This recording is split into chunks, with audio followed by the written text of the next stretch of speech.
O estudo que nós temos aí, certamente cedo vem. Eu considero um estudo dentro deste tema bem impressionante, bem impactante, em que diz assim: Jesus voltará no terceiro milênio. No início, quando começamos com este estudo, a revelação tinha sido clara, óbvia, que Jesus retornaria no terceiro milênio. Eu não tinha dúvida disso. Quando o Espírito Santo revelou isso para mim, por que eu falo para mim? Porque pode não ter revelado a outros. Porque para uns é revelação e é poder de Deus, para outros é loucura. Então, para mim revelou. Eu aposto a minha vida que Jesus virá no terceiro milênio. Outros podem dizer assim: não, tu está maluco, dia e hora ninguém sabe. Até agora não mencionei nem dia nem hora. Amém? Então, isso foi impactante para mim. E eu comecei a colocar várias coisas rascunhadas num canto e esperei a autorização de Deus para transformar aquilo em estudo. Quando aquilo foi transformado em estudo, eu ainda não tinha a convicção de que o retorno de Cristo se dá no número 21, ou seja, no século 21, ou seja, 2100 anos. Isso para mim é uma convicção. Eu aposto a minha vida hoje, aqui e agora, diante de uma arma ou diante de uma guilhotina. O meu Senhor Jesus voltará no século 21. Esse que nós estamos vivendo, esse que estamos atravessando por ele. Aquele dia e hora, ninguém sabe. Eu estou jogando a questão dentro de um século. Ou seja, dentro de um século nós temos 100 anos. Já estamos deixando 10 desses anos para trás, temos 90 pela frente. Mas uma coisa para mim também é certa: ele não vem no final do século. Mas, convicções à parte, cada um tem a Bíblia em suas mãos, cada um tem as portas abertas, que o véu do templo se rasgou, todos têm acesso a Deus. A Bíblia diz que aquele que bate a porta se abre, aquele que busca, encontra. Clama a mim e responder-te-ei. Então, meu irmão, esta é a realidade. Dia e hora ninguém sabe. É verdade, Jesus disse que dia e hora ninguém sabe, mas diz que os sábios discernirão o tempo e o modo. Se eu discerno o tempo, pode ser que eu não discerna o momento exato, mas eu sou capaz de discernir a esfera, o clima, o ecossistema espiritual, vamos assim dizer, se formando, se tornando propício para o retorno de Jesus Cristo. O que é pior? Sodoma e Gomorra ou a cidade que vivemos hoje? Ora, em Sodoma e Gomorra não tinha sequestro. Sequestrar pessoas para arrancar os órgãos dessas pessoas e vender. E quem é que faz isso hoje? Os médicos, porque só eles podem fazer. Ninguém pode sequestrar para arrancar um órgão e vender esses órgãos para outros países se não for médico. Eu não sei operar ninguém. Eu não sei como é que preserva o órgão de uma pessoa. Os médicos fazem isso. Que país é, que lugar é mais terrível? Sodoma e Gomorra ou o que vivemos hoje? Quando você olha os jornais, eu me pergunto por que Jesus ainda não veio. Então, para mim, esse é o tempo, essa é a hora, e daí não vai passar, mas não vai passar de jeito nenhum. Desse século não vai passar. Por isso, eu ousei escrever na placa lá fora: Jesus Cristo volta no século 21. Ousei escrever, e é assim que eu estou vivendo. Eu estou vivendo para qualquer momento os céus se abrirem e a glória de Deus se manifesta e nós dizermos para este mundo: tchau, fui. Já viu escrito assim naqueles carros, né? Fui. E eu também fui. O que ficou para trás ficou. Amém? A minha esperança está lá em cima, não está aqui embaixo. Então esse estudo, irmão, ele vai mostrando vários detalhes, várias simbologias. E o importante é que as pessoas não fiquem perdidas só no estudo. Os estudos, os livros, a própria Bíblia, ela é o sinal para que você penetre as profundezas de Deus. Quem lê a Bíblia, eu leio a Bíblia todo dia. Tá, tem padre que lê a Bíblia todo dia. Não sei se é porque não tem nada melhor para fazer, mas lê. Esteve aqui em nosso meio já padres que queriam até oportunidades aqui dentro da igreja, porque eles passaram por outras igrejas e todo mundo, está aqui o ex-padre, vá, toma aí, microfone, dá o teu testemunho. Aqui não, aqui ele veio, passou a semana sentado no banco, ele não quis, aqui ele não quis permanecer aqui, mas o camarada dizia que lia a Bíblia. O final dele não sei para onde foi. Ouvi rumores, tomara que não sejam verdade, mas já teve aqui em nosso meio um homem que era tradutor de livros para a Igreja Católica. E este homem, lidando com a Bíblia e lendo a Bíblia praticamente todo dia, ele não se firmou na verdade. Então, o que eu quero dizer para você? Que essa leitura que as pessoas fazem por desencargo de consciência é o mesmo que uma leitura que qualquer ímpio faça. Já vi juízes declarando que, eu também já li a Bíblia até é boa. A Bíblia até é boa. Não, para nós não é a Bíblia até é boa, não é só isso que a Bíblia é para nós. Ela nos consegue livrar do inferno e nos colocar no céu. Então não é um negócio, é bonzinho, a Bíblia fala umas coisas boas. E tem crente que se comporta exatamente assim. Não, eu estou lendo a Bíblia porque, poxa, lá na igreja todo dia fala que tem que ler a Bíblia, então eu vou ler a Bíblia. Aí leu ali, meio capítulo, pronto, hoje eu já li a Bíblia, hoje eu estou bem com Deus, que alívio. Não é essa a visão. Então, esse estudo, como toda a Escritura, ela te dá, ela te dá um passo para você entrar numa estrada. A Bíblia não diz, só como diz Apocalipse, bem-aventurado o que lê. Mas o Senhor Jesus disse, examinai. Não é isso? Examinar, nós sabemos que não é uma questão tão simples. Examinar é como você está sentado rodeado de livros, rodeado de enciclopédias, rodeado de dicionários, ter os pergaminhos originais. E hoje nós temos isso, sabia? Impressionante. Deus trabalhou. Então, esse estudo é para que você, com a graça do Espírito Santo, dê uma olhadinha nele e parta para a intimidade com Deus. Porque se eu estiver correto, esse estudo, ele não encerra uma questão. Por quê? Porque essa minha época talvez não seja a época do fim, pela idade que eu tenho. Mas talvez seja a sua época do fim, pela idade que você tenha. Então, se eu recebi o entendimento de uma parte, como Daniel recebeu de uma parte, a outra geração receberá a parte final. Então, isso aqui não é tudo, isso aqui é parte. A consumação, quando estiver exatamente no tempo da consumação de todas as coisas, ali Deus estará revelando o final de todas as coisas. O grande exemplo para mim é Daniel. Os anjos chegaram, explicaram para Daniel, e depois do anjo chegar e dar toda a explicação, o que Daniel disse? Olha, ainda não entendi. Por quê? Porque não era para a época dele, não era para o tempo dele. Mesma coisa, eu posso ter recebido o entendimento de algo aqui, mas dizer que aqui está tudo, não, longe de mim. Não está tudo. Tem muito mais coisas que ainda podem ser reveladas dentro desse contexto do retorno de Cristo.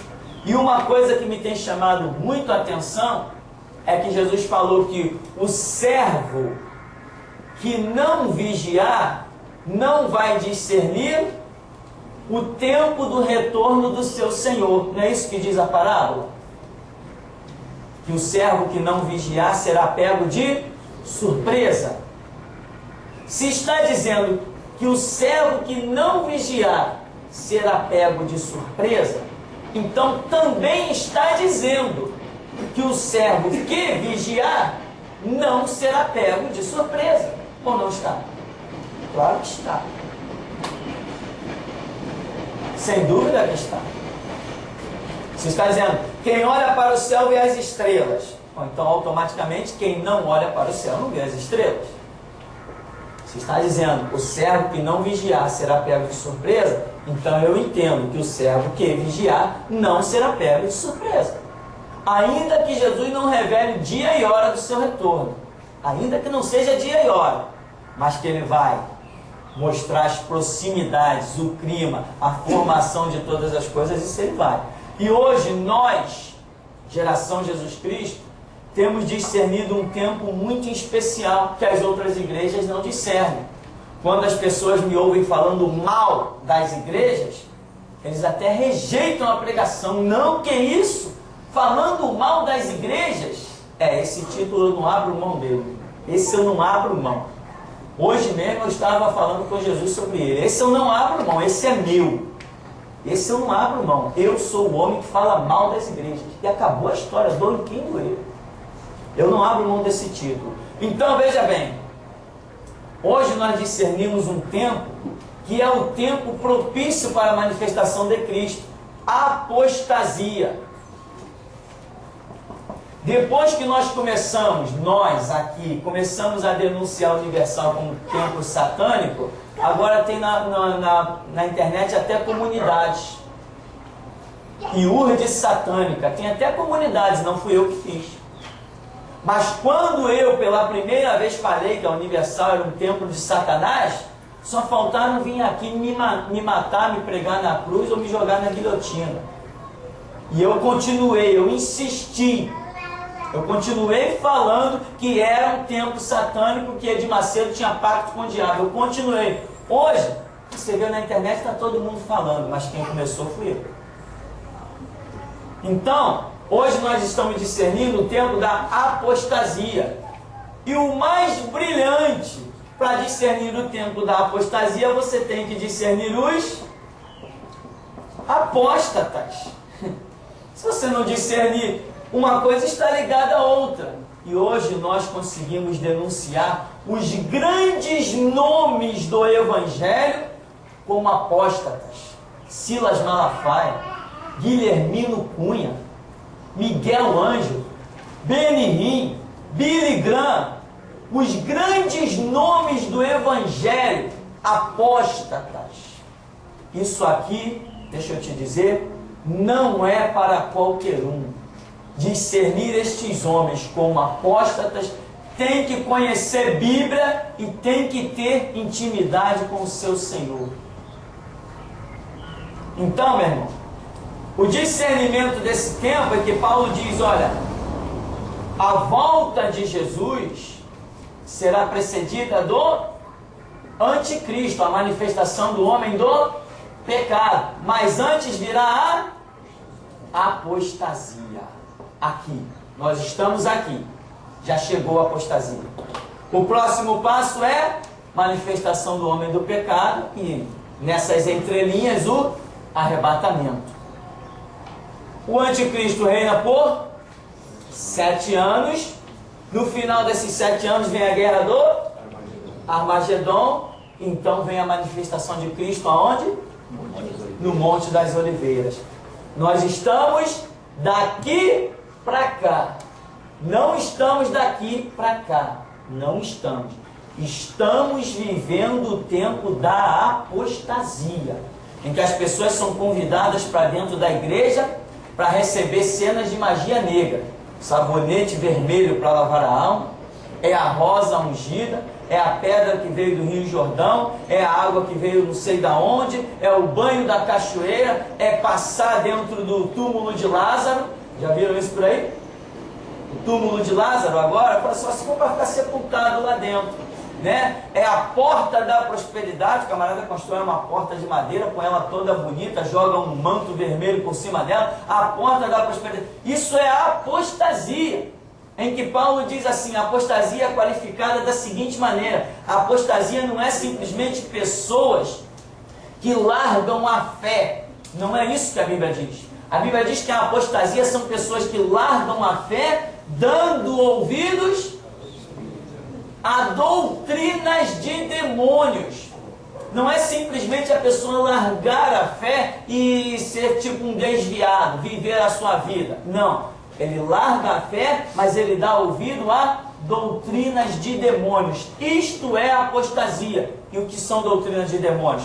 Todos esses rituais que a Universal tem feito. É o pão ungido, isso aí lá na magia negra já tinha, né? O dia do Santo Antônio, se levava um pão para ungir lá dentro do terreiro.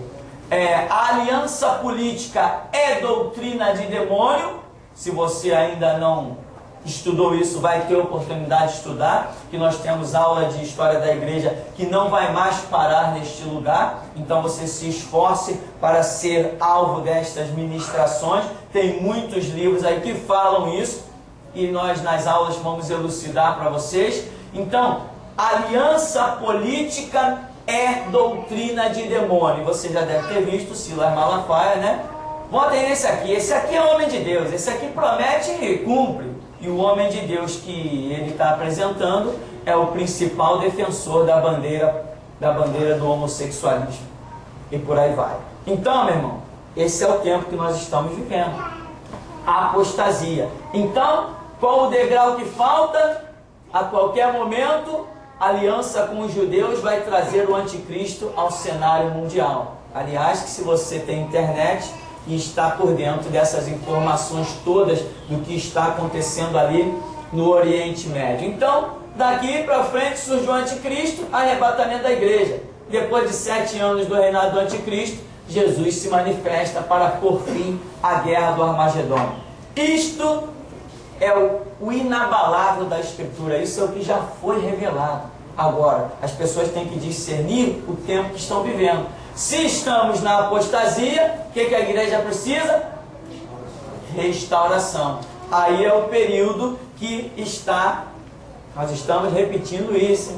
É o período que está compreendido, em que a Bíblia diz que a lei durou até João Batista, que foi o restaurador da nação de Israel. E ele disse: após mim vem aquele cujas sandálias não sou digno de levar. Logo depois dele veio quem? Jesus. Então a lei durou até João. De Jesus, sua morte para frente, nós temos o tempo da graça. E o tempo de João Batista? Foi o tempo da restauração de Israel. Foi o tempo de anunciar que ele vinha. Tentou restaurar, como a Bíblia diz, converterá o coração dos pais aos filhos, dos filhos aos seus pais. Quer dizer, uma restauração de conceitos e de princípios. João Batista foi enviado com este intento, para daí Cristo se manifestar e instituir uma nova era. Hoje nós estamos pregando dentro do tempo da apostasia, a restauração, e brevemente haverá uma manifestação terrível do homem do pecado. Quem deu ouvidos à restauração, sobe. Quem não deu ouvidos à restauração, mas não sobe para canto nenhum, só se o inferno fosse para cima. Mas não sobe mesmo. Não vai ter ninguém arrebatado que não tenha comprado a visão da restauração. Mas não vai ter mesmo. Eu recebo o desafio de anjos ou demônios. De anjos ou demônios. Quem não entrar na visão da restauração não será arrebatado. O mundo vai chorar como nunca chorou. Porque o dia do arrebatamento é chamado de o dia da vingança do nosso Deus. Ora, o dia do arrebatamento, o dia da vingança do nosso Deus, Deus vai se vingar de quem? Do seu povo. Porque, assim como ele se vingou de Israel, ou não se vingou, você pode assistir o filme A Lista de Schindler, você vai ver que Deus se vingou do seu povo, sim. Se vingou, eles não disseram: caia sobre nós, nossos filhos, o sangue desse justo aí, desse homem aí. Caiu. Caiu porque a profecia dizia que sobre quem aquela pedra caísse, seria reduzido a pó. Era isso que dizia a profecia a respeito de Cristo? E os judeus clamaram: caia sobre nós. Caiu. Então, enquanto Jesus não se manifestar no milênio, a história da nação judaica é a mesma que ele fez com a figueira. O que ele fez com a figueira? Amaldiçoou. Eles vão viver debaixo de maldição até clamarem e reconhecer que aquele que manifestou-se com os sinais dos cravos lá no Monte das Oliveiras, eles foram culpados da crucificação dele. Enquanto eles não reconhecerem isso, maldição e horrores estão determinados para a nação de Israel. Então, meu irmão, só um resumo do ponto de vista. Muito mais você tem para conquistar no estudo e na intimidade com Deus. Então vamos seguir aqui na página 33. A expressão que nós usamos para intitular esta página certamente não é realidade para a vida de todos os que se dizem cristãos, mas para os que verdadeiramente são cristãos. Estudiosos da palavra de Deus, para estes sim, verdadeiramente o Senhor Jesus sempre esteve perto, pois pelos estudos somos conhecedores das coisas concernentes a todos os episódios que sucederão sobre a terra e todo o universo.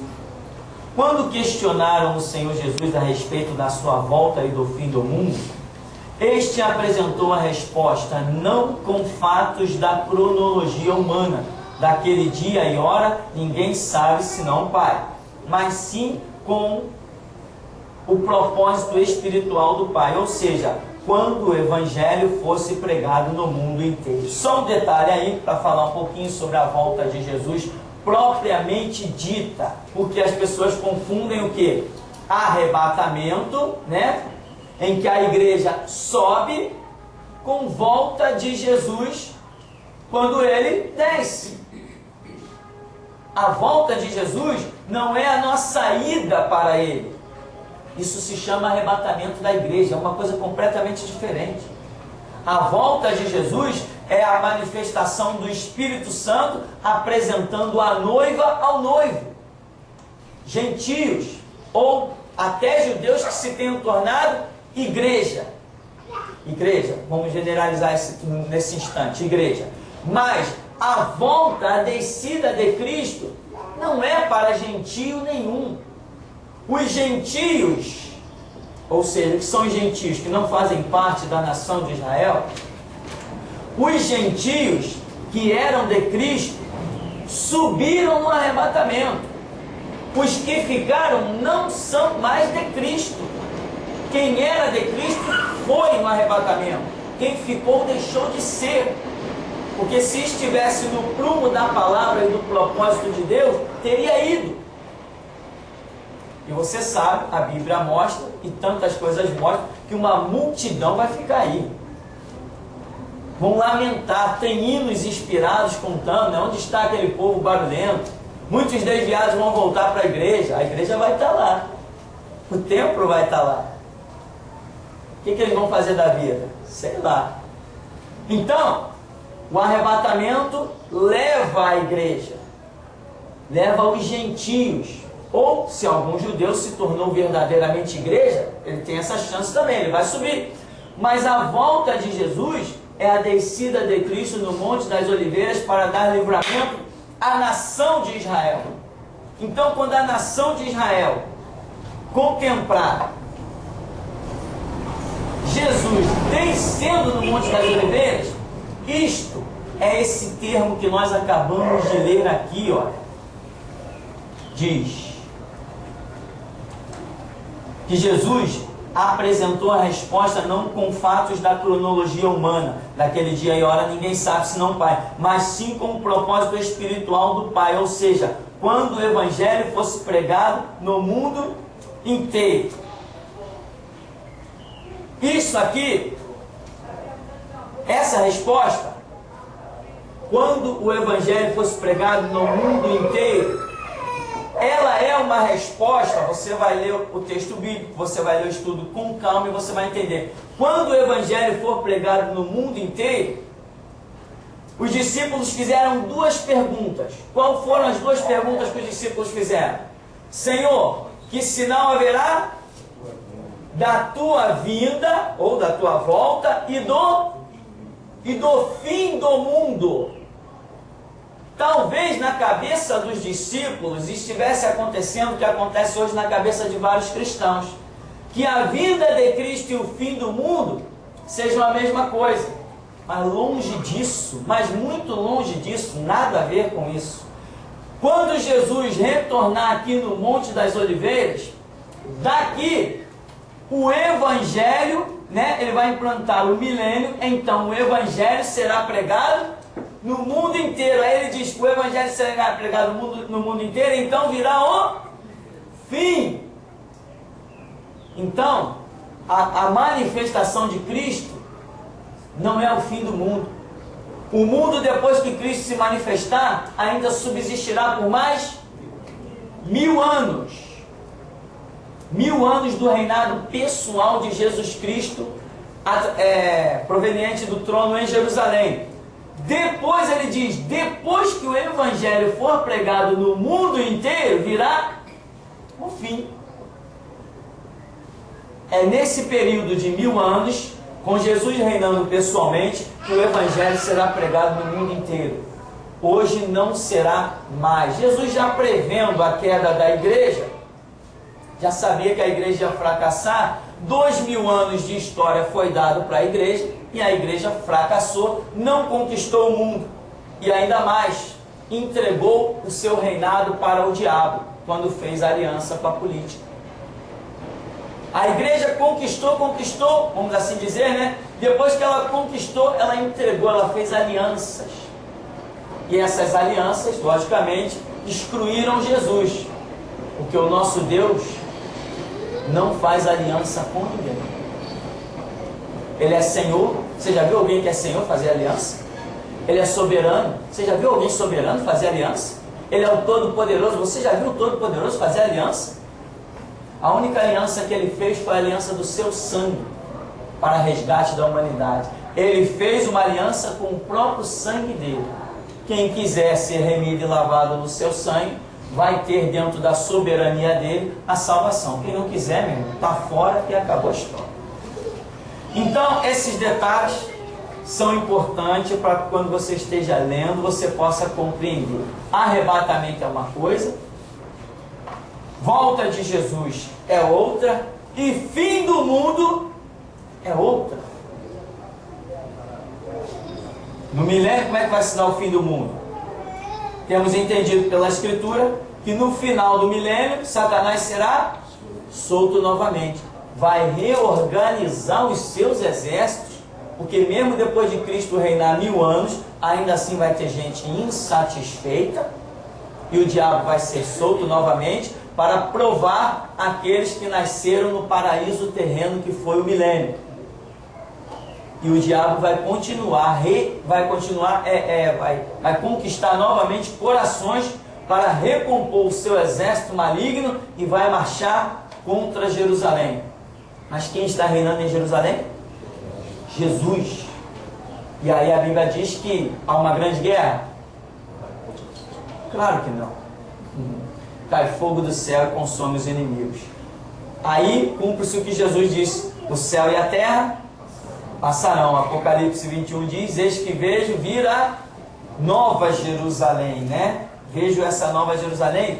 Não é, para mim não é. Outros podem ter outra opinião. Para mim não é. Não tem nada a ver com este mundo. Nova Jerusalém é uma cidade espiritual, pois a Bíblia diz que o artífice e construtor é Deus. Então, se foi Deus que fez essa cidade, ela não pode, como dizem alguns, penso eu, totalmente equivocados, uma cidade espiritual vir repousar sobre um mundo material. Não tem como. É ilógico. É fora do pensamento humano. Mas é isso que alguns dizem, que a Nova Jerusalém é uma cidade espiritual que vai repousar sobre a Jerusalém terrena. Só se for na cabeça dos meus filhos, isso aí entrar na minha, não entra não. Fusão do natural com o espiritual, cidade, não. Eu prefiro ficar com a palavra de Jesus, que o céu e a terra passarão. Amém? Então vamos seguir aqui. Se você tiver alguma pergunta, você pode acenar e fazer a sua pergunta, colocar a sua colocação, que certamente vai enriquecer, amém? Nós temos condições de observar todas as opiniões, muita gente liga para cá, cheio de dúvida, eu digo assim, irmão, vem no seminário. Vem no seminário porque aí você faz as suas perguntas, tem liberdade, nosso seminário é como nenhum outro, todo mundo tem liberdade de falar, colocar a sua opinião, e eu ainda digo para a pessoa, e eu acredito que nós aprendemos com o ponto de vista de todo mundo, desde que não contrarie a Escritura. Amém? Temos pergunta?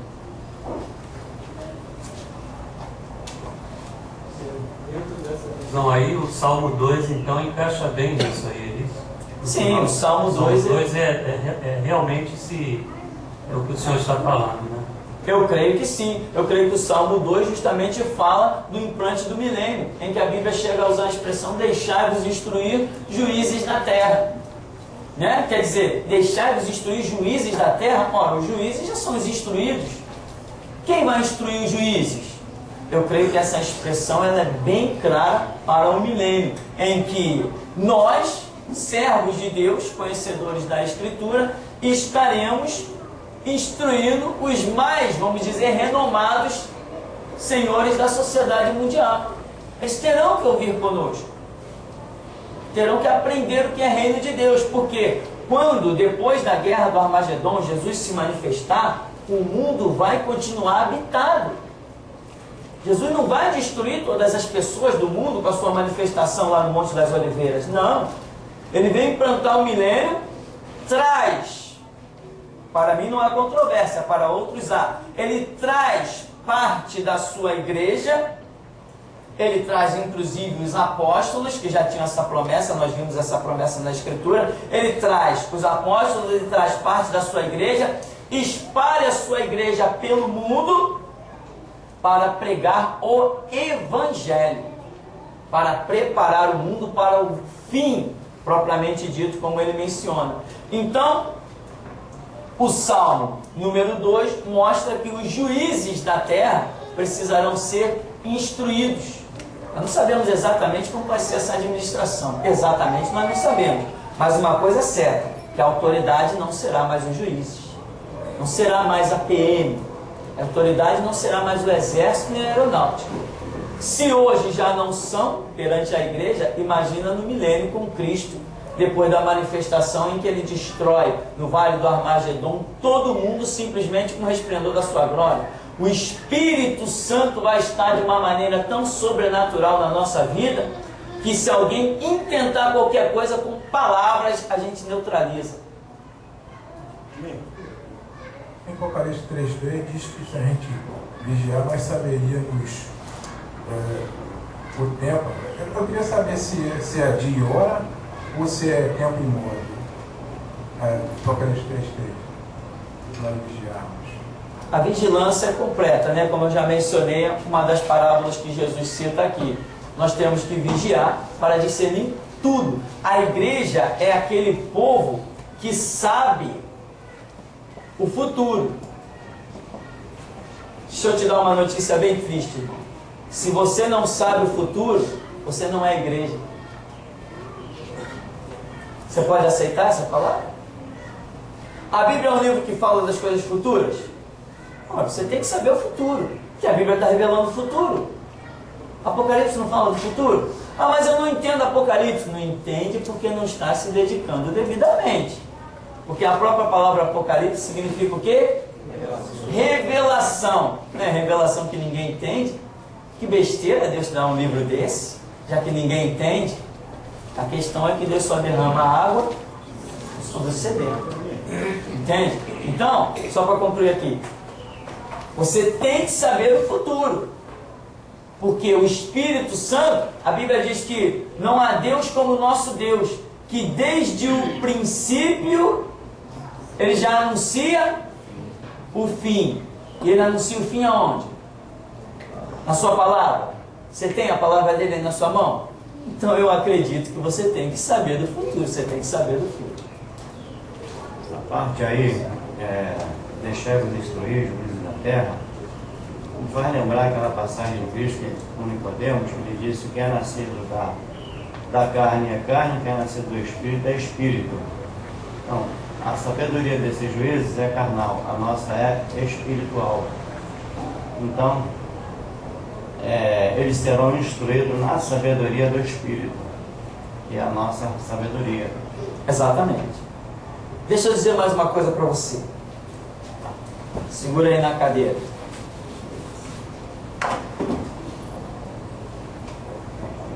Tecnologia. Presta atenção no que eu vou te dizer. A tecnologia, ela ainda vai avançar mais um pouco de tempo. Só um pouco de tempo. Um pouco de tempo. Quando Jesus se manifestar no Monte das Oliveiras, a tecnologia existente nesse tempo, quando Jesus se manifestar no Monte das Oliveiras, ela estará no pico. Não será necessário mais nenhuma tecnologia.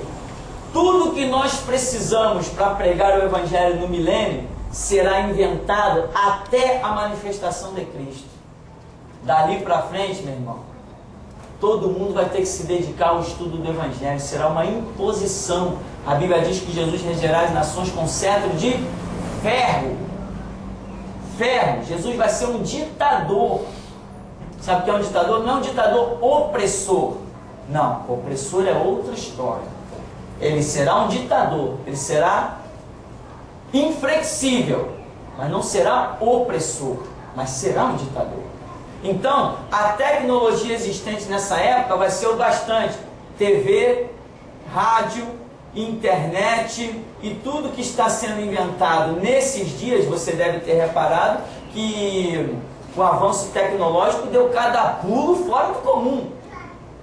Inventamos, olha, estamos com o computador mais moderno de todos os tempos, tá? Daqui a uma semana já sai o substituto. Não é assim que está funcionando? É. Olha, veio a TV plasma, a TV tela plana, saiu o LCD. Ficou todo mundo decepcionado, mas eu paguei 5 mil nessa TV, agora joga ela no lixo, ninguém quer mais. Não é assim que funciona? Aqui, ó, quando Jesus se manifestar, é como que a tecnologia já estiver completa, preparada para que ele reine no milênio. Porque Jesus reinará no milênio em carne e osso. Carne e osso, aquele mesmo corpo que ele se manifestou por 40 dias depois da sua ressurreição. Esse corpo. Então, como ele estará em corpo, ele vai reinar fisicamente de um lugar físico, e a sua igreja, voltando em corpo físico, vai estar espalhada no mundo. O que é que nós vamos usar? Vamos entrar lá na melodia. Finalmente essa rádio vai ser evangélica. Amigo, dá licença. Vai ser assim. Pode acreditar. Eu vou chegar lá na El Shaddai, se você quiser ir comigo, tu pode ir, eu sei até onde é. Vou chegar lá na El Shaddai, ó, o homem mandou dizer, vamos usar isso aí. Dá licença. Não, pois não. Isso aí nós vamos ouvir. Vamos chegar lá na Globo, né? Os marinhos já saíram do trono nessa época, mas nós vamos chegar lá. E vamos dizer, olha, nós vamos usar isso aí. Entendeu, meu irmão? Vai ser assim. Mas aquele satélite lá, pode trabalhar aí pra gente. Quer trabalhar ou eu boto outro? Não, eu trabalho. Então trabalho. Senão a gente arranja outro. Vai ser assim que a coisa vai funcionar no milênio. Então vai ser ditadura, mas não opressão. Agora, o que vai ter de juiz na bronca, né? Que é isso? Eu fiz 4 anos de... Como é que chama aquele? Cadeira acadêmica? Fiz 4 anos de cadeira acadêmica. Olha o meu canudo. Amigo, fazer o quê, né? Usa ele de guardanapo, faz qualquer coisa, aproveita ele. No milênio será assim. O mundo ouvirá a palavra como nunca ouve. Não vai ter martírio. Entendeu? No milênio não terá martírio. Ninguém vai me dizer cala a boca. Ninguém vai dizer cala a boca para você. O Espírito da glória de Deus que estará sobre o mundo, e tão em especial na vida dos servos de Deus, não vai admitir nem que uma galinha seja morta. Nenhuma gota de sangue será pingada. A autoridade que vai estar sobre nós é fora do comum. Muita gente não parou para pensar nisso. Mas acredite, o milênio é uma realidade e nós, igreja, não sei como será essa seleção exatamente, mas nós voltaremos para reinar no milênio com Cristo. Aliás, a Bíblia diz, não diz? Bem-aventurado e santo o que tem parte na primeira ressurreição. Sobre esses não tem poder a segunda morte. E eles reinarão com Cristo 1000 anos e serão sacerdotes do Altíssimo. Tem mais, sacerdote não mete a mão no braçal. Aí vai se cumprir a palavra de Isaías 61 que diz: sereis dignos de duplicata honra, dupla honra. Na glória das nações vos gloriareis. Os estrangeiros serão vinhateiros, né? O que mais?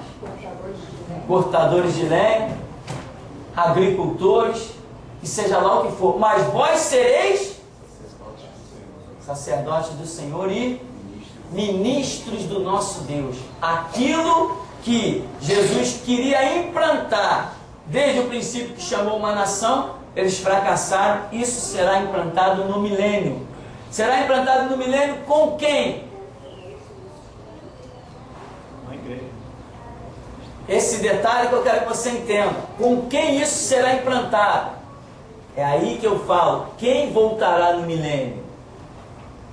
Quem voltará no milênio? Com quem? Se Jesus tinha a intenção de fazer do seu povo uma nação sacerdotal, como nós vimos em todo o tempo, tanto com Israel, né? Como diz o profeta Oséias, quanto com a igreja, que Apocalipse 1,6 diz que ele nos comprou com sangue para sermos nação sacerdotal. Mas nós vemos que em 2000 anos de história a igreja fracassa nisso. Então, no milênio em que Jesus vai realizar o sonho dele da nação sacerdotal, quem serão esses sacerdotes do milênio?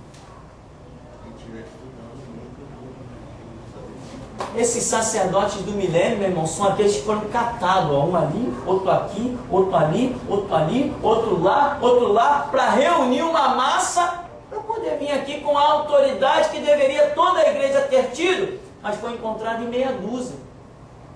Ele vai reunir uma massa de sacerdotes. Sacerdote não é pastor, não é bispo, sacerdote não é quem é líder de igreja, não é isso não.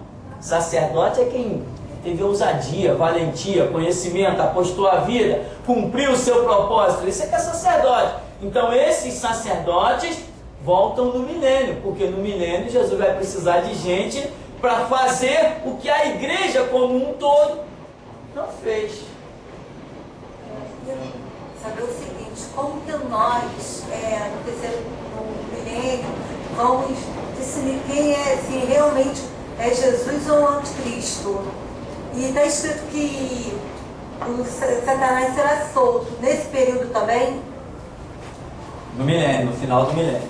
Veja bem, nós vamos reconhecer Jesus, porque não tem jeito, a gente vem com ele. Entendeu? Primeiro, nós, entre aspas, tá? Vamos supor, guiz do Miguel Ângelo, guiz do Miguel Ângelo, guiz de, supor, Sila Malafaia, as igrejas como exatamente, como que a igreja vai decidir, saber se é Jesus mesmo ou o anticristo, como se tem se levantado vários, e nós não temos olhos espirituais, como muitos não têm, para saber se é ou não é, e se nesse período também, no final, se Satanás vai ser solto, como que nós vamos ter sabedoria para não se levantar, porque Satanás é o quê? Ele é astuto, né? Então ele vai nos perseguir, ele vai fazer com que nós também errar, e a direção dele é essa, para nos derrotar. Né? Mas nesse período, veja bem, essas perguntas elas não existirão nesse período. Por quê? A igreja vai ser arrebatada. Quando Jesus vier, não tem essa história de quem é Ele. A glória que Ele vai se manifestar. Nós não veremos Jesus se manifestar para que a gente possa perguntar quem é Ele. Nós não veremos Ele se manifestar. Nós viremos com Ele. Entendeu a diferença? Então, hoje, se levantar um camarada aí fazendo sinal e prodígio, até a igreja pode perguntar quem é Ele. Porque a igreja está na terra. Mas quando Jesus se manifestar, a igreja não está na terra, então nós não vamos perguntar nada a ninguém. Nós simplesmente estaremos voltando do céu com Jesus para o milênio. Mas o senhor não acabou de falar que seriam resgatados 1.000 pessoas, mais ou menos, sei lá. O senhor acabou de falar que Jesus não virá, mas não seria nem para não seria para os gentios? Não. O senhor falou que ia catar de cada lugar. Isso eu já falei para o reinado do milênio, em que ele vai catar não sei quantos, porque eu falo da visão. Hoje não adiantaria, penso eu, Jesus trazer todo mundo. As pessoas estão muito cegas. As pessoas imaginam Jesus trazer uma pessoa que passou a vida inteira carregando a rosa ungida. O que essa pessoa vem fazer no milênio? Na verdade, essa pessoa nem chegou no céu. Ela não é salva. Não existe salvo em objetos ungidos. Objetos ungidos é idolatria. Então, esses que eu falo, que Jesus vai catar do mundo todo, são aqueles que conseguiram ao longo da história ter a visão correta do que é evangelho, do que é reino de Deus. Esses ele vai utilizar como mão de obra, como servos, sacerdotes, para reinar no milênio. A igreja, os gentios, nós sairemos da terra no arrebatamento. Isso não é volta de Jesus. Jesus está quieto lá na dele. Está lá na dele. Nós vamos entrar no reino de Deus apresentados pelo Espírito Santo. Subimos no arrebatamento. Passa-se o reinado do anticristo, vem a guerra do Armagedon. Jesus vai manifestar-se lá no Monte das Oliveiras no final da guerra do Armagedon, quando Israel estiver cercado. Aí nós viremos com Jesus. Então, não vai haver questionamento de quem é servo de Deus, quem é filho de Deus, que já o conhece, que já tem identidade com ele. Ninguém vai perguntar quem é esse. Essa dúvida não vai existir. Por quê? Porque quando Cristo se manifestar, nós nos manifestaremos junto com Ele. Então essa dúvida, ela não vai existir. Amém? Nesse estudo, então, da página 33, no segundo parágrafo, no terceiro, diz que muitos pensam que Jesus voltará para a igreja. Aquilo que estávamos falando, né? O que é erro primário para quem estuda teologia, pois sabemos que a igreja será arrebatada antes da volta de Jesus, e que a volta literal de Cristo dar-se-á, segundo o profeta Zacarias, somente para os judeus, Zacarias 14. Para melhor sintonia, partindo do atual tempo da graça, as dispensações que se seguem serão reinado do anticristo, ou seja, aquilo que estávamos colocando aqui. Estamos ainda no considerado tempo da graça, embora o período chamado restauração. Mas, então, partindo daí, teremos o reinado do anticristo, que será marcado com a aliança do anticristo com os judeus, e reinado milenar, iniciado pela volta literal de Jesus no Monte das Oliveiras. Também você pode entender isso através de Atos 1, a partir do verso 6, porque os anjos disseram para os apóstolos que ficaram ali olhando para o céu, disseram: esse Jesus que vós o vistes ir, voltará da mesma maneira. Então esse da mesma maneira, ainda mais juntando com a profecia de Zacarias, nos dá a entender que ele voltará e pisará de novo naquele monte. Não foi dali que ele saiu? Ele vai voltar ali naquele mesmo lugar, né? E da maneira como ele subiu gloriosamente, ele voltará gloriosamente para reinar 1000 anos, tendo como sede do seu governo Jerusalém. Nós entendemos isso segundo Isaías capítulo 2, verso 3. Que Jesus voltará, isto é desnecessário declarar. Porém, afirmar que este fato se dará no terceiro milênio, aí somente se encontrarmos bases bíblicas para tal. Não esqueça que o número 3 revela a manifestação da divindade, com propósitos que não serão revogados.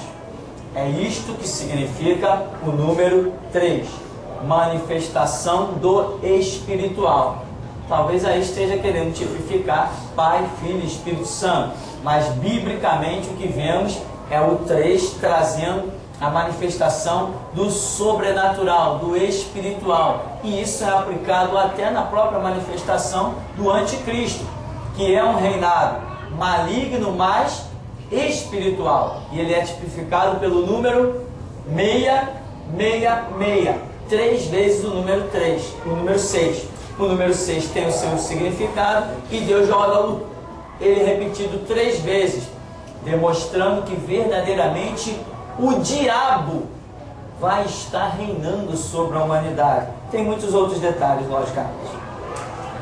Que ninguém se iluda pensando que simplesmente pegará este estudo e que tudo ficará maravilhosamente esclarecido. Este esclarecimento será somente para aqueles que tiverem conhecimento prévio, principalmente da simbologia e da numerologia bíblica. O texto de Mateus 24:14 apresenta-nos uma sequência, ou seja, a pregação do Evangelho no mundo e a seguir o fim. Quero lembrar que o fim aí descrito é fim mesmo, término, extinção de uma era, de um sistema, etc. Ou seja, aquilo que tentamos colocar aqui. Quando perguntaram que sinal haverá da tua volta e do fim do mundo, talvez os discípulos estivessem pensando que a volta de Jesus e o fim do mundo fosse uma coisa só. Mas a resposta de Jesus é duas. Jesus não dá uma única resposta, olha, a minha volta e o fim do mundo é X. Não. Jesus fala da volta dele, fala do Evangelho ser pregado no mundo inteiro, o que hoje nós identificamos como milênio. Aí ele diz, então virá o fim. Eles fazem, talvez na cabeça deles, uma pergunta, mas Jesus dá claramente duas respostas em tempo muito diferente. E até hoje tem crente achando que a volta de Jesus e o fim do mundo seria a mesma coisa. Outra coisa que eu quero dizer para você, a era da humanidade não é eterna. A era da humanidade não é eterna. Haverá um tempo em que não existirá mais homem, ser humano, como isso que nós nos vemos, somos dia a dia. Isso vai acabar, isso não é eterno.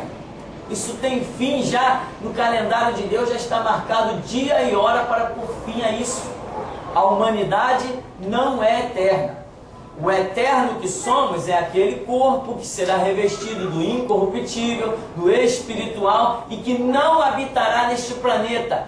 Este planeta, esse sistema solar, as galáxias, o universo, isso tudo deixará de existir. O sistema solar, as galáxias, elas estão aí como testemunho em que os céus manifestam a glória de Deus e o firmamento anuncia as obras das suas mãos. Essa grandeza toda que está aí nesse universo é para dar testemunho também para a humanidade de que há um Deus tremendo, né? Mas a gente ainda vai encontrar alguém, não sei nem se essas pessoas têm cérebro, que acreditam na teoria do Big Bang. Houve uma explosão, daí se formou os planetas. Que coisa maravilhosa. Não sei como é que uma pessoa pode conceber uma ideia dessa. O Big Bang. Houve uma explosão, tá? Uma explosão de quê? Porque se essa explosão gerou planetas, ela tinha que ser uma explosão física, né? Eu acho que aqui ninguém trabalha na Rede Globo, né, para acreditar numa loucura dessa. Então, o camarada acha que houve uma explosão no universo, mas ele não diz o que explodiu. Porque dessa explosão saiu o Sol, que é físico, saiu a Terra, Marte, Júpiter, Saturno, Urano, Netuno, Plutão, a Lua, né? Tem planetas que têm 9 luas. Todo esse físico saiu de uma explosão. Explosão do nada. Quer dizer, é a teoria do Big Bang. Aí as coisas ficaram tão organizadinhas como estão e caíram dentro de uma órbita. Imagina, a Lua, ela gira sempre naquele mesmo lugar, meu irmão. Que explosão abençoada, não? A Terra, ela gira sempre naquela mesma órbita. Que coisa! Ela não sai, não escapa, está presa ali, como se uma linha estivesse segurando ela. O Sol, ele gira sempre há milhares e milhares de anos. Ele não sai desse, ele gira sempre ali, sempre ali, sempre ali. Eita bendita explosão, né? Sem contar com isso, além da Terra girar assim, é a sua, parece que se chama revolução, ela ainda gira em torno do seu próprio eixo. É uma rotação. Quer dizer, que explosão bendita, caramba! Tem que ser muito bom de explosão para fazer uma coisa dessa. Mas a Bíblia diz que Deus criou os céus e a terra. Amém? Então, a teoria do Big Bang está aí ainda na cabeça de muita gente. Acredite, nossos filhos nos colégios ainda estudam. O mundo já no maligno mesmo. Ainda se estuda nos colégios a teoria do Big Bang. É Big Bang que chama? Não. Big Bang? Big Bang, assim, né? Se não for assim, é mais ou menos isso. Essa teoria, e ainda se estuda o evolucionismo, a evolução das espécies, e ainda se enfatiza que o homem teria vindo do macaco. Embora eu seja assim um pouco peludo, mas não vim, irmão. Não vim, não adianta que eu não vim.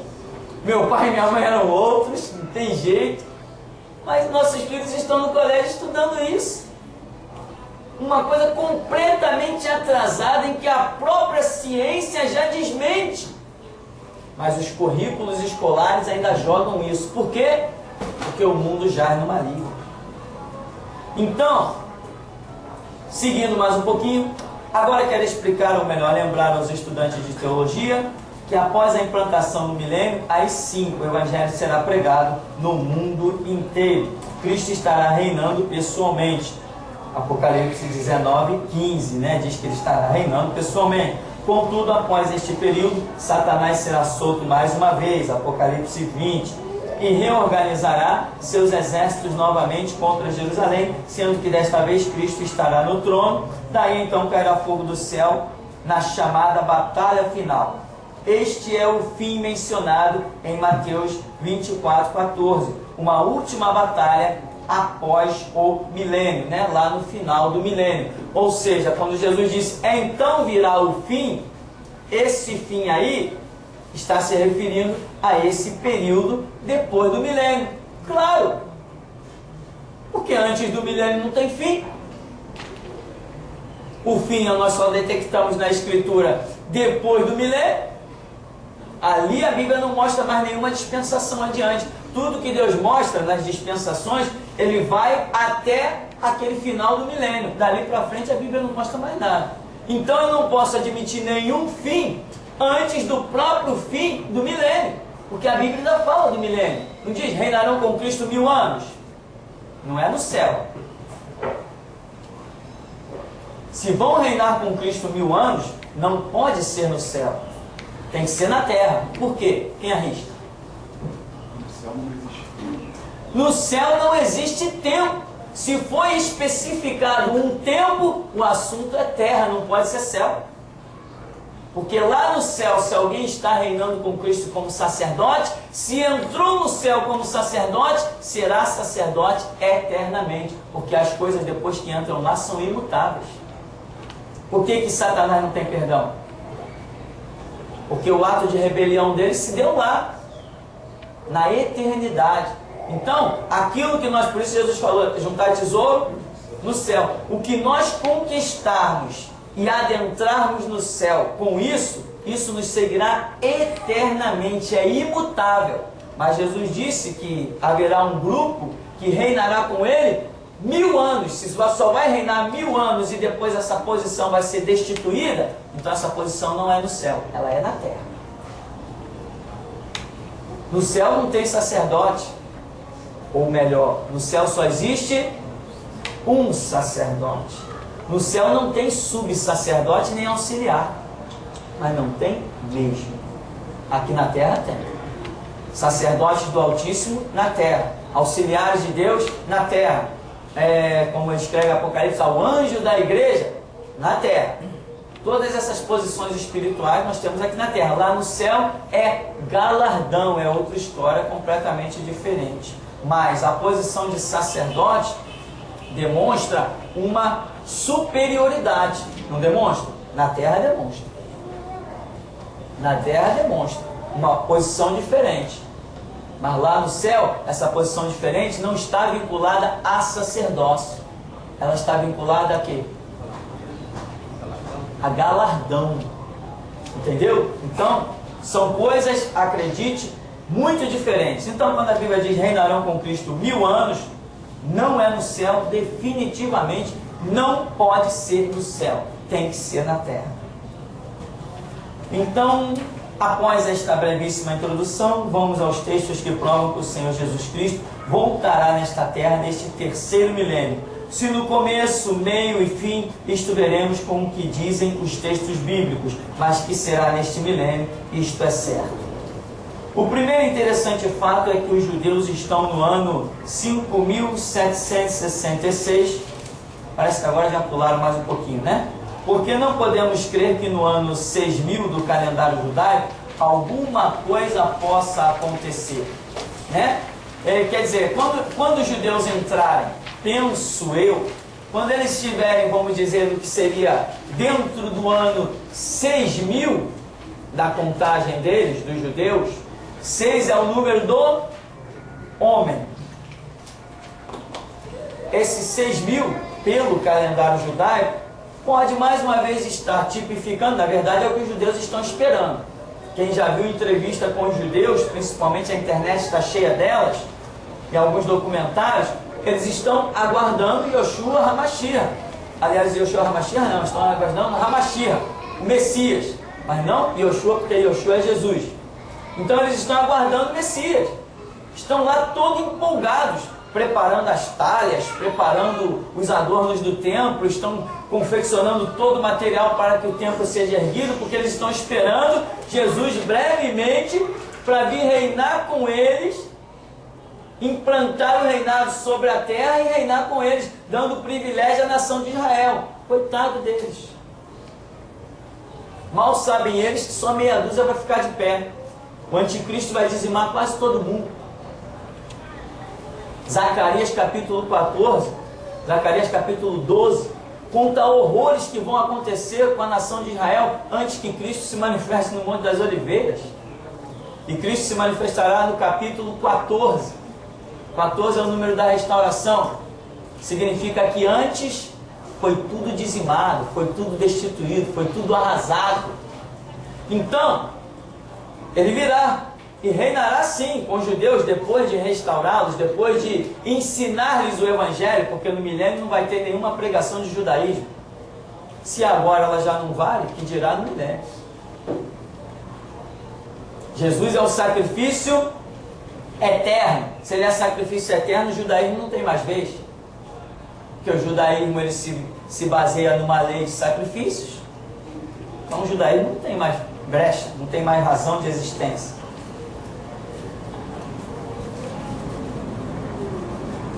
Então essa questão do ano judaico, ela já pode nos dar uma chamada de atenção. Quando esse tempo estiver reinando, praticamente, creio eu particularmente, que o milênio já vai estar em andamento. Então vamos lá.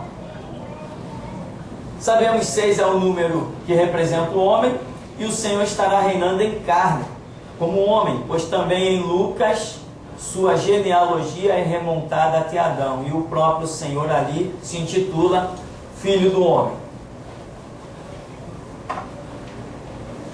Quero, porém, ressaltar que este é apenas um ponto de vista que tenho. Todavia, não ouso pensar que o retorno de Cristo ainda demorará tanto.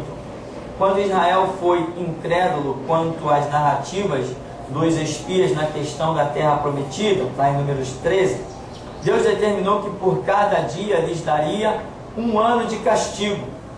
E diversas partes da Escritura vão nos fornecer a simbologia de que para Deus um dia é como 1000 anos e 1000 anos como um dia, segundo a Pedro 3,8. Portanto, é hora de examinarmos os textos bíblicos. Aqui nós temos alguns textos que vamos examinar para concluir o nosso estudo. Oséias capítulo 6, temos uma particularidade de que Deus com o povo judeu. Primeiro, que ele fez a ferida e a ligará. Quando que Jesus fez essa ferida em Israel? Eu coloquei aí, quando ele amaldiçoou a figueira.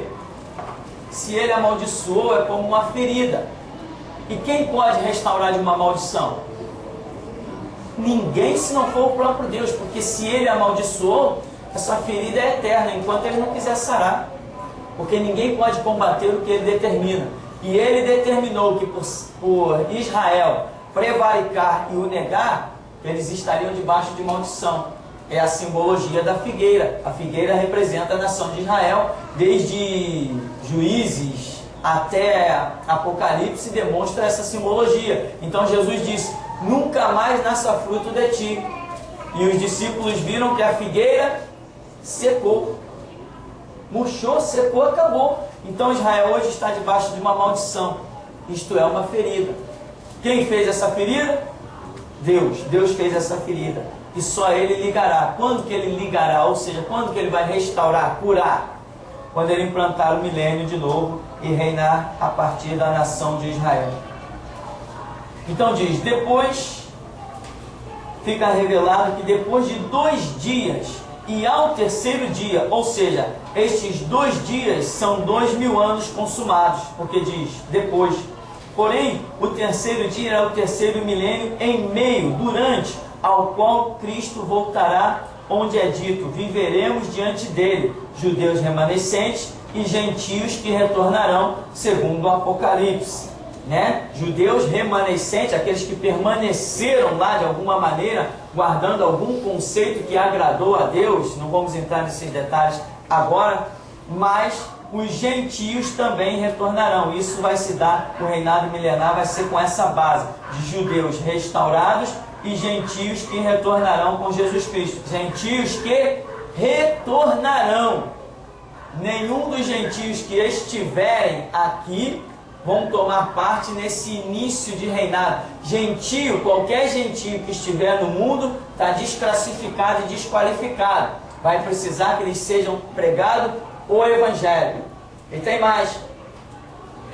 Se por aventura algum de nós sobreviver bem ali, bem juntinho, ou seja, for arrebatado, e alguns cristãos, alguns não cristãos, melhor dizendo, que nós conhecermos naquele período exato, se sobreviverem atravessando o reinado do anticristo, quando nós voltarmos no milênio, podemos encontrá-los aí. Vai ser um choque, não vai? Mas isso é bem possível. Em uma outra oportunidade a gente explica esse detalhe. Então aqui, irmão, o que acontece? Quando diz assim, como é que diz a profecia de Oséias? Depois de 2 dias e ao terceiro dia. Ora, depois de 2 dias é o terceiro dia. Então quando a Bíblia diz depois de 2 dias e diz ao terceiro dia, a Bíblia está falando uma coisa só. Não está? Claro, depois de 2 dias e ao terceiro dia dá no mesmo. Só que 2 situações diferentes acontecem. E é por isso que Deus usa essa expressão, para demonstrar o depois de 2 dias. Depois de 2 dias, o que eu diria como depois de 2 dias? Se eu estou mostrando a simbologia dos 2000 anos, aí eu vou colocar o depois de 2 dias, se 2000 é o século 20, depois de 2000 eu entro para o século 21, ou seja, em 2100 anos. Depois de 2 dias é uma referência à igreja, mas ao terceiro dia é uma referência a Israel. Isso aqui me dá um choque. Vamos assim dizer, a gramática de Deus, o conteúdo literário de Deus me deixa chocado. Por quê? você lendo em uma primeira mão, você simplesmente está querendo, você vai achar que Deus está sendo enfático e redundante para dizer a mesma coisa. Mas quando entra a revelação, você vê que Deus não perde tempo, Ele não está repetindo. Ele está querendo dizer, depois de 2 dias, porque é uma referência dos 2000 anos que Ele deu para que a igreja sobrevivesse, mas Ele está demonstrando depois, então quer dizer, a igreja ainda tem mais um pouquinho de tempo. Eu estou botando 100 anos, mas eu não acredito que sejam 100 anos. Então Ele está colocando, depois de 2 dias, fazendo referência à igreja, de uma operação com a igreja. E ao 3º dia, já está entrando propriamente no 3º milênio, que é um tratado com a nação de Israel, em que Ele diz que vai restaurar a ferida no 3º milênio. Porque a visão de Israel é muito diferente nessa contagem do que a nossa. Então, igreja e Israel, simbolizados na mesma profecia. Isso aqui não é tudo, não estou falando tudo. O tudo você vai descobrir na sua oração e no seu estudo. E por mais que eu até pense que fale tudo, impossível. Amém? Porque a Bíblia sempre diz, clama a mim e responder-te-ei, anunciar-te-ei coisas grandes e firmes que tu ainda não sabes. Então aqui diz que viveremos diante dele. Quer dizer, como está demonstrado que gentios voltarão e que judeus também permanecerão, eu coloquei aí, judeus e gentios estarão reinando com Cristo no 1000 anos. Com o profeta Jonas há também muitas simbologias, mas é importante perceber que a Escritura registra a ocorrência do clamor de Jonas, quando então declara ter ele recebido a manifestação do Todo-Poderoso. Por que não pensar que Jonas representa Israel? E que este seu clamor tenha ocorrido no 3º dia?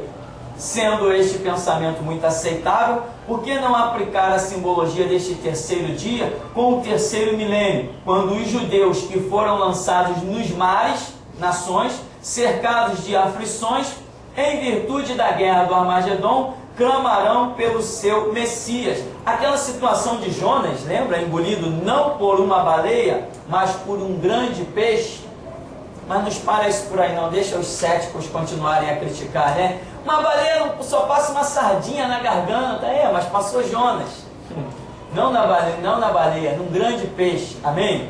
E há fotos de peixes encontrados, fotos mesmo, em que abriram a barriga do peixe e acharam um homem lá dentro. Porque existem peixes enormes em águas profundas, a garganta é bem grande, a baleia é imensa, mas na garganta dela não passa nada realmente. Mas a Bíblia não diz que Jonas foi engolido por uma baleia, foi engolido por um grande peixe. Algumas versões erradamente colocaram baleia, mas está errado, foi um grande peixe. Então, essa aflição de Jonas, né? Por que Jonas foi lançado ao mar e engolido por um peixe? Porque ele estava na direção de Deus? Não, porque ele estava em rebeldia. Alguma semelhança com a nação de Israel? Então caiu no mar mas foi preservado pelo peixe, porque no mar ele seria afogado. Houve uma preservação. Ele no interior do peixe clamou. Depois de 3 dias ele foi lançado. Então nós podemos acreditar que o clamor dele possa se ter dado no 3º dia. Ele deve ter ficado um bocado assustado dentro daquele peixe, até ele recobrar os sentidos, hein? Que loucura! No 3º dia, vamos dizer, ele clamou e ele é dado a vida novamente. Então o clamor de Jonas pode simbolizar o clamor de Israel que se dará no 3º milênio, quando ele estiver cercado por mares. O que é mares? Nações.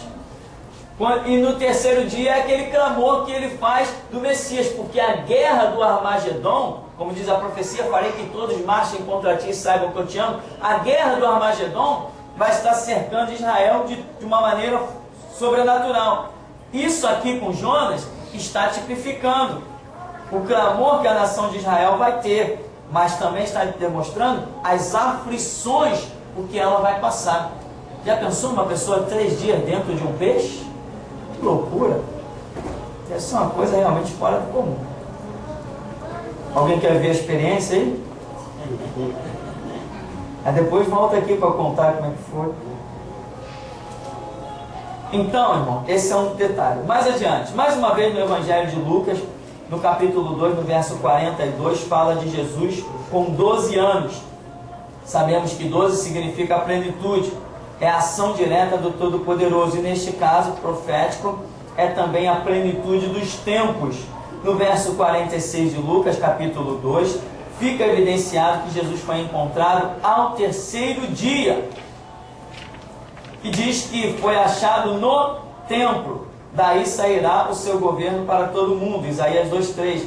É dito ainda que ele estava no meio dos doutores, ouvindo-os e interrogando-os. E por fim, Jesus ainda disse que lhe cumpria estar na casa do seu pai. Esse fato de Jesus ser perdido por seus pais e ser encontrado no terceiro dia é mais uma alusão que os judeus o reencontrarão no terceiro milênio. É mais uma alusão, é mais uma tipificação. E o que Jesus estava fazendo? Respondendo e interrogando a quem? Os doutores da lei. Então, esse fato também é intrigante, porque um dia é como 1000 anos. Nós já começamos o estudo demonstrando essa simbologia.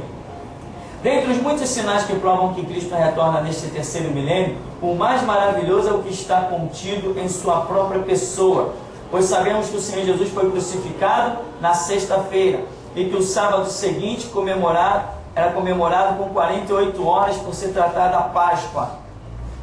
João 19:31. Originalmente esta comemoração durava 7 dias, e como a Escritura revela que o Senhor ressuscitou no domingo, logo concluímos que Jesus ficou sepultado por 3 dias, ou melhor, 3 noites e 2 dias. Isto quer dizer que Jesus estará oculto para os judeus por 2000 anos consumados, mas se revelará em meio ao terceiro dia, milênio. Você consegue entender isso sem explicação? Consegue, né? Fica fácil? Isso eu acho impressionante, porque se você for consultar direitinho de sexta-feira até amanhã de domingo, você vai chegar à conclusão de que Jesus ficou 3 noites e 2 dias. Esse foi o tempo do sepultamento de Jesus. Mas na manhã do terceiro dia, manhã é o começo do terceiro milênio. Se é o começo, tem que estar compreendido entre os 100 primeiros anos. Isso é o começo. Em um milênio, mais do que isso, a gente não vai considerar tão começo. Então o começo está compreendido aqui dentro. E mais uma vez nós vemos aí, aparecem 3 noites e aparecem 2 dias. Daí ele ressuscita e se manifesta aos judeus. Esta para mim é a simbologia mais forte e tremenda de que Jesus, no começo, como a Bíblia fala, na alta madrugada, na manhã do terceiro dia, né, ao romper da alva, nesse começo do terceiro dia que ele deveria ficar sepultado, ele ressuscita. Então ele não passa todo o terceiro dia na alta madrugada, cedo de manhã, como diz os evangelhos, ele ressuscita. Então esse ressurgimento de Cristo se dá no começo do terceiro milênio. Esse tempo que nós estamos vivendo. Ou seja, eu imagino aqui, cá com a minha ignorância, né? Vamos assim dizer, e a minha inocência também, mais 50 anos pela frente, meu irmão. Não vai restar mais nada para acontecer. Por pouco eu não vejo esse arrebatamento. Muito pouco. Mas vou trabalhar como se eu fosse ser arrebatado a qualquer momento. Eu pretendo voltar no milênio. Para dar uma bronca em alguns. Primeira coisa, eu vou chamar os irmãos. Irmão, vamos aqui comigo. Fecha o fórum, lacra isso aí. Fecha a OAB, acaba com esse negócio. Aonde tem fórum aí, ó, manda fechar. Aonde tem juiz, pode confiscar o diploma dele. Ele não aconselha mais nada. Vamos lá na PM agora. Cadê as armas? Você aí sabe dirigir tanque de guerra? Passa em cima das armas. Não quero mais nenhuma arma. Acaba com tudo. Quando Satanás for solto no final do milênio, ele manda fazer tudo de novo. Essas daí não vai usar mais. Ou você pensa que não será assim? Tomara que seja. Então, irmão, você vê outra coisa que Jesus também diz: a mim convém estar na casa do meu Pai, né? Naquele terceiro dia que procuram por Ele e encontram, né? Naquele terceiro dia. Isso tudo, juntando essas simbologias com profecias já fundamentadas, claras e óbvias, nós vamos concluindo que Jesus virá brevemente. Nós ainda temos aqui algumas referências que diz em Mateus 28, 1 diz que a ressurreição de Jesus se deu ao findar o sábado. Bom, ele ressuscitou na manhã de domingo. Então, ao findar o sábado ou manhã de domingo, dá na mesma coisa, não dá? Foi cedinho, não foi? Foi cedinho que Jesus ressuscitou. Em Marcos 16, 2 diz que foi muito cedo. Em Lucas 24 é dito na alta madrugada. E em João 21 diz que era madrugada e ainda escura. Todas as expressões destacadas servem para nos fazer tremer, pois sabemos que antes da vinda de Jesus acontecerá o arrebatamento da igreja. Mais uma vez estamos enfatizando a questão.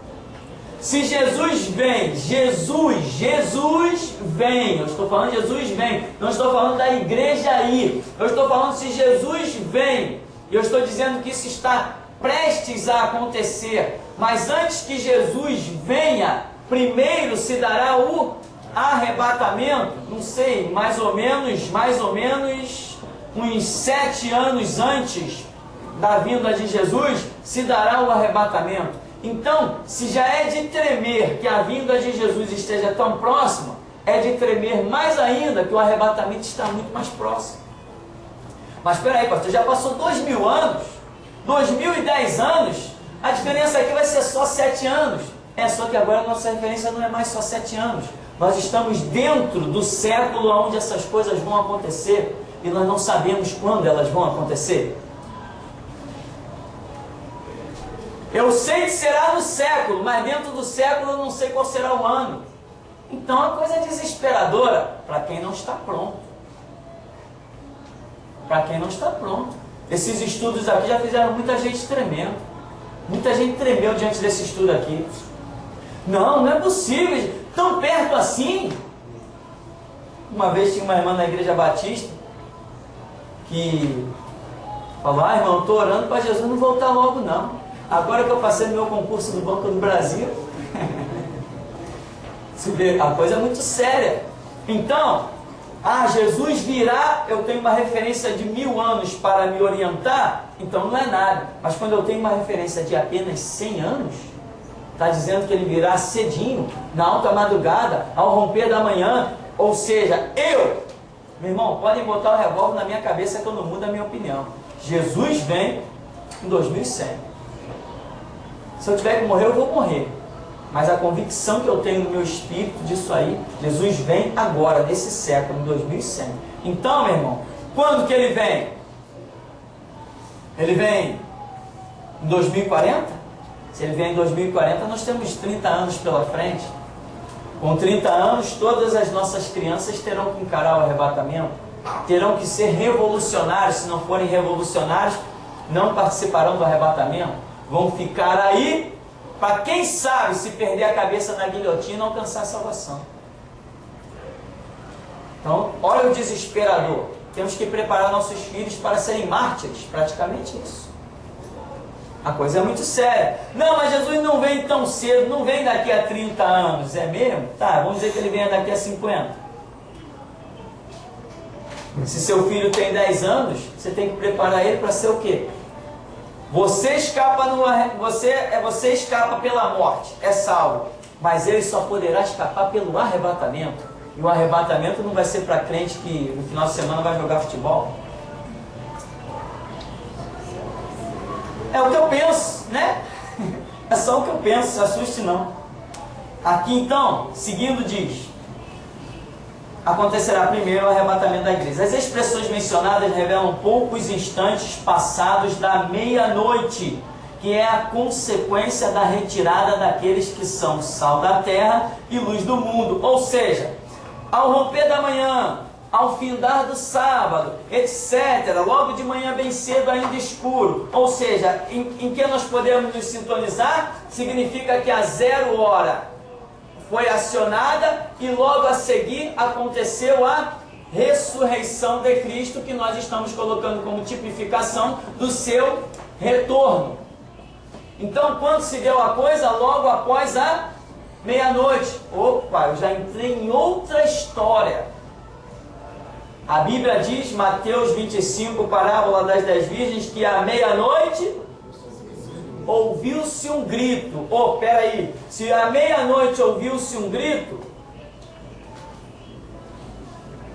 significa que alguém vai ter que estar pregando praticamente no período das trevas. Primeiro nós sabemos que tem que ter a manifestação das trevas, para depois que resplandeça a luz que vai dissipar as trevas.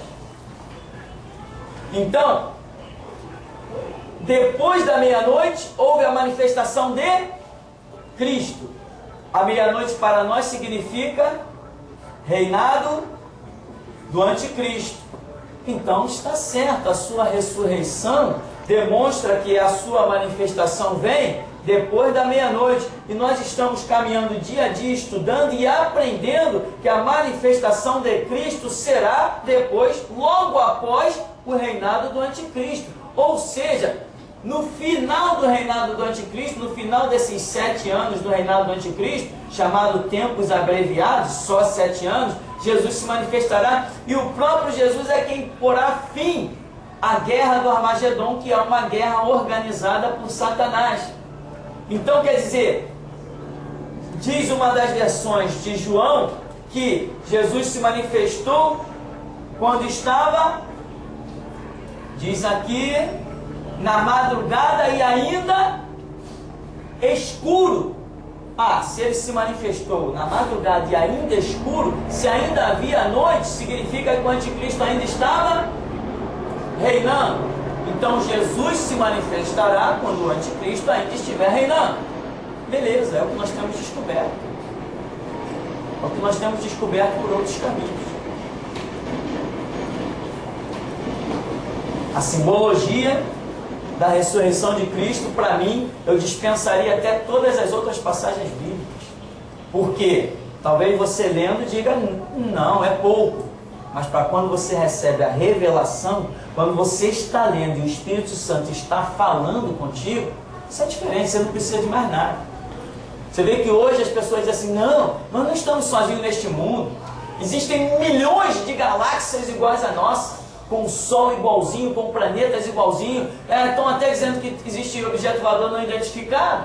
Estão até dizendo que viajaram na nave, que o marciano desceu não sei aonde. Estão até dizendo isso tudo. Então existem outras fontes de vida. Existem para os outros, para mim não.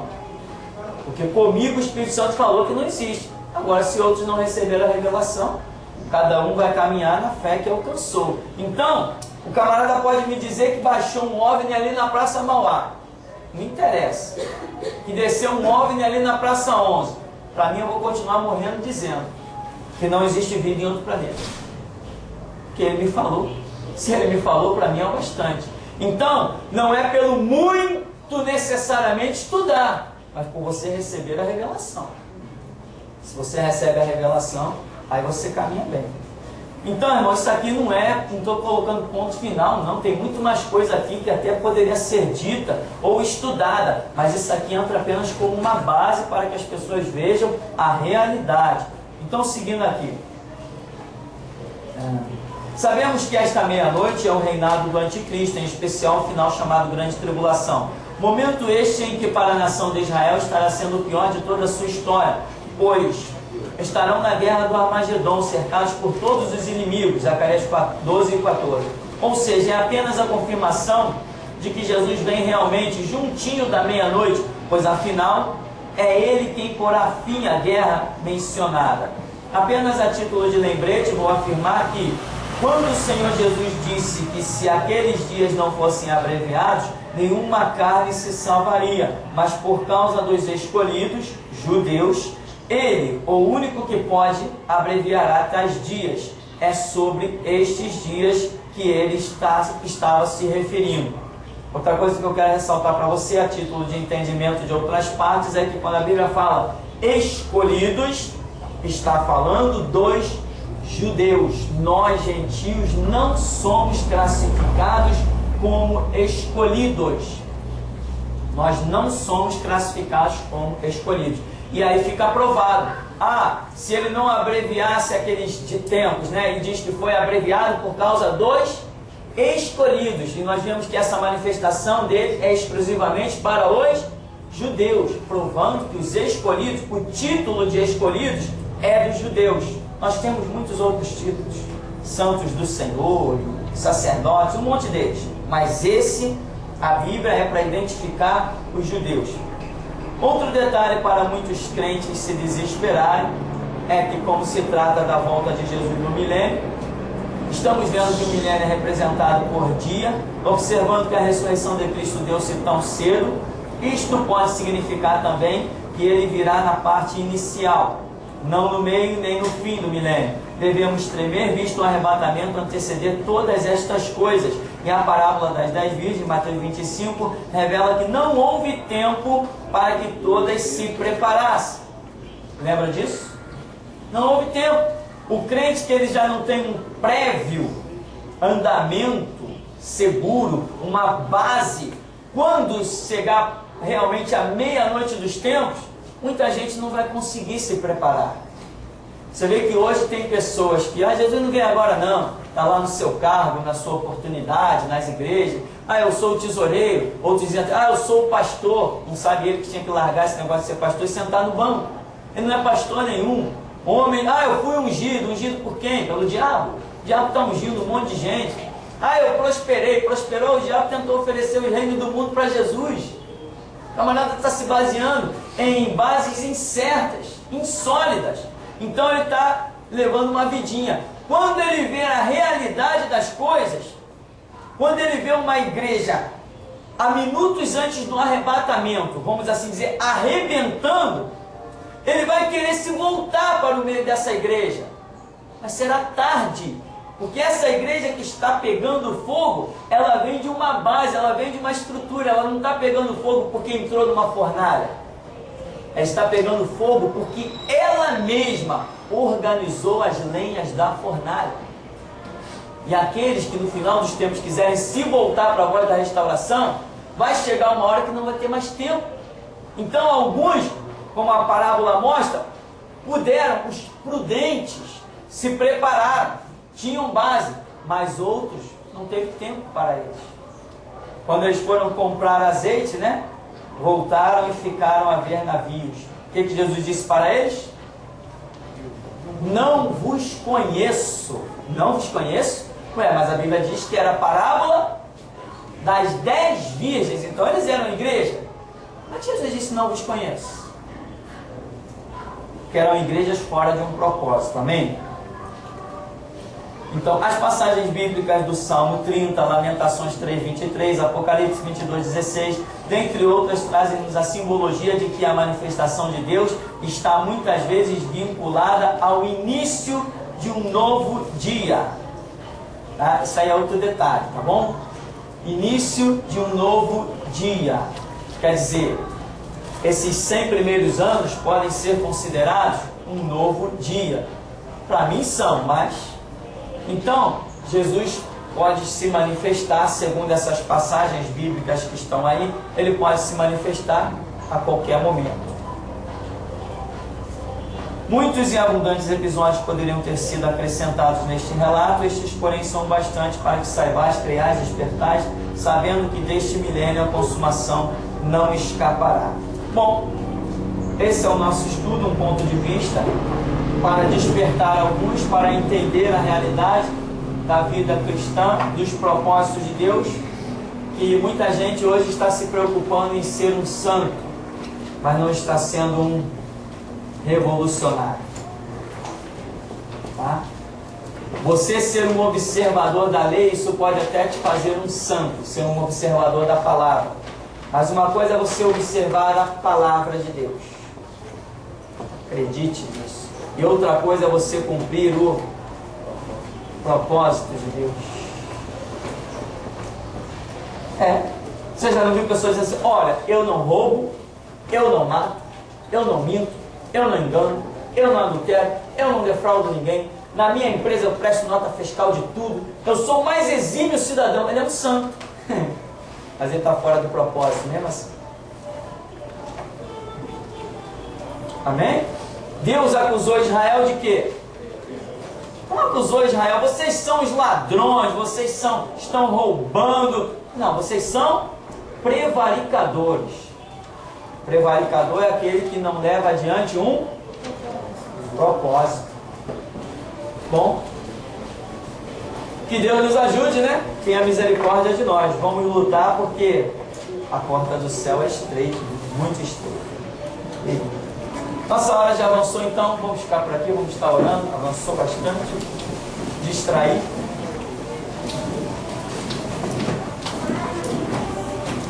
Amado Deus, Pai querido, nós te glorificamos por esta manhã, ó Deus, te rendemos graças e te pedimos, ó Deus, a tua graça sobremaneira. Sabemos que o teu Espírito trabalha, mas queremos repreender em nós mesmos o espírito de mornidão, ó Deus, o espírito de comodismo, Senhor. Clamamos agora pela lavadura do teu sangue, Deus, para que naquele dia não sejamos pegos de surpresa, estejamos incluídos como servos vigilantes, prudentes, Deus, porque nós sabemos que aquele dia é um dia de vingança. Aqueles que a ti não levaram a sério terão a maldição de Eliseu, Senhor, e serão pisados pelas ursas. Por isso, ó Deus, nós te pedimos misericórdia agora sobre nós. Cremos na tua palavra, sabemos que o Senhor se manifestará. Deixe quem quiser zombar, mas nós sabemos que breve os céus se abrirão e nós veremos vindo sobre as nuvens do céu com poder e glória o Rei dos Reis, o Senhor dos Senhores, aquele que se chama Verbo Divino e Palavra de Deus. Por isso nos dá essa graça, faz penetrar sobre nós essa unção, esse conhecimento e este despertamento, Senhor, para que sejamos aquilo que tu espera que sejamos, que não sejamos sábios e santos aos nossos próprios olhos, mas que estejamos incluídos nos teus propósitos. Isso te pedimos. Nos despede com a tua graça, em nome de Jesus. Amém.